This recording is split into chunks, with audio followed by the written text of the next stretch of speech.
Welcome to the channel, guys. So today we're going to be cutting 2 lemon cypress trees. Customers getting a bit of building work done, so they need them out completely. We're not taking them out by the root, we're just chainsawing them down to the ground, and then the customer's going to sort the rest of it out. So sit back, relax, and please enjoy.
Guys, that chain I've been using now, it's done.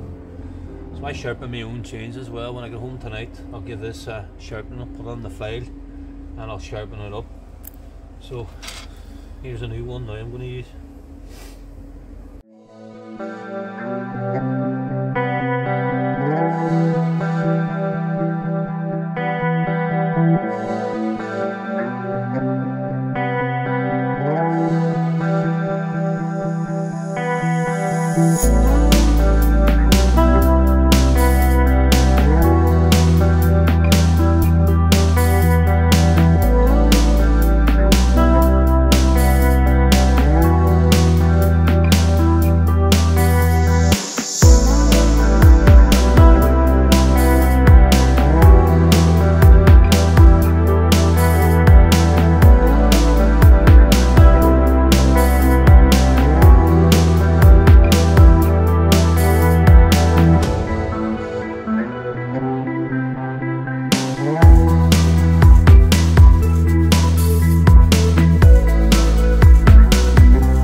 Neil has this well organised, guys. We've no chopper, we have no trailer, so we put everything on the sacks and we'll take it to the local recycling centre. There was 2 lemon cypress trees there, and there was a kind of golden juniper. Look at the stuff come off that. Unbelievable.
Show you all the rubbish. Neil said we wouldn't get it in, but look at that. Well, there's a will, there's a way. It's not ideal, guys, but this is just the way it is at the minute until we get a trailer or we invest in a chopper. So we just put it on the sacks on the back of a van. This is our second load now. But what time is it? It's about 3 o'clock. So we've all the cutting done, everything's bagged, down the dump now, and the job's done. Remember, guys, if you're liking the content, give us a wee like, subscribe, comment, hit us up if you've any questions. We're more than obliged to answer them. So stay tuned for more content coming your way.